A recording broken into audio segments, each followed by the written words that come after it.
Her voice split the ballroom air like a whip, sharp, mocking, cruel. My mother-in-law. She spat, lips smudged red like a warning flare.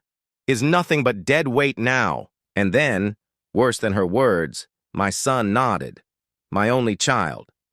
My boy I once rocked to sleep. His face empty, his tone colder than the champagne sweating in his hand. It's true, Mom, he said. You're useless. The music died. Laughter strangled itself in people's throats. The room held its breath. I tightened my grip on the stem of my wineglass until it almost snapped. For one dangerous second, I nearly let rage spill across the marble floor. Almost. But anger, when exposed, is weak. Rage, when hidden, becomes a blade. So I set my glass down with deliberate calm, and I smiled.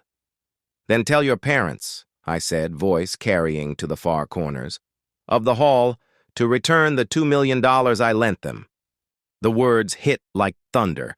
Her painted face drained of color. She staggered once, twice, then collapsed as though her strings had been cut. Gasps rippled through the crowd, and I stood, there, steady, unbroken, victorious. I wasn't always the woman they mocked as old and tacky. I was a widow once, young and frightened, raising a boy with no one else to help me. I scrubbed offices in the morning and waited tables at night. I went hungry so he could eat. I wore shoes with holes while he wore ones I bought new.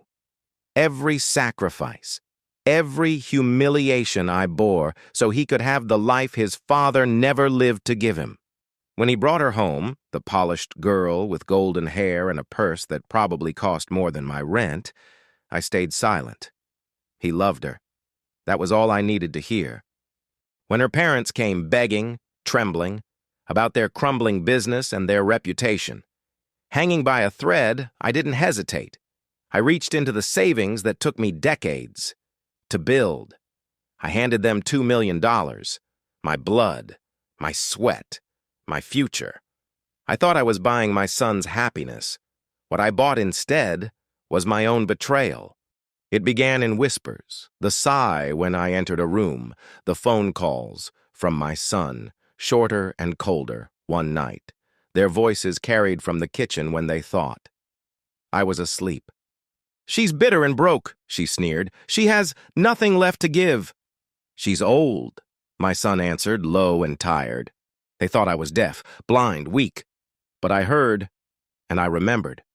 The younger me might have begged, wept, pleaded to understand, but age hardens a person, in different ways.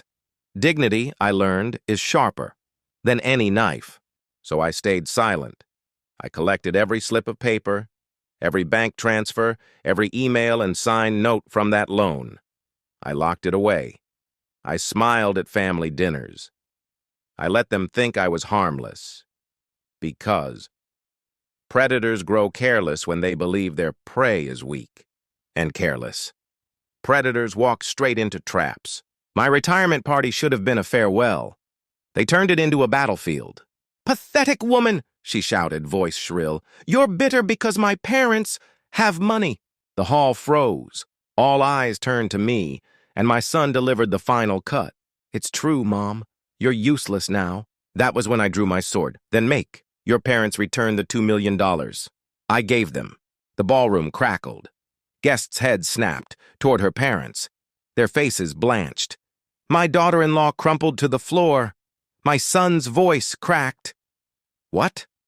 What are you talking about?" I didn't answer. I didn't need to. The trap had already sprung. $, money I gave them when talked to the microphone. My heels echoed like a drumbeat of judgment. "My in-laws," I said clearly, "owe me $2 million. Hey, were drowning in debt.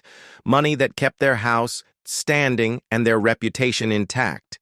And tonight I am called useless by the very mouths that fed on my sacrifice."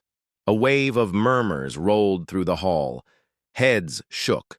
Eyes glared, not at me, but at my son and his wife's family. I saw it. The shift. respect bleeding away from them, flowing back toward me. Her parents gripped my son's arm in panic, already calculating the damage. Their empire of lies was cracking in full view. She was revived with water, but shame cannot be rinsed away. Now, sitting in my quiet house, I replay the moment. Her knees giving way, my son's trembling voice, the pale terror on her parents' faces. I do not feel guilt. I feel clarity.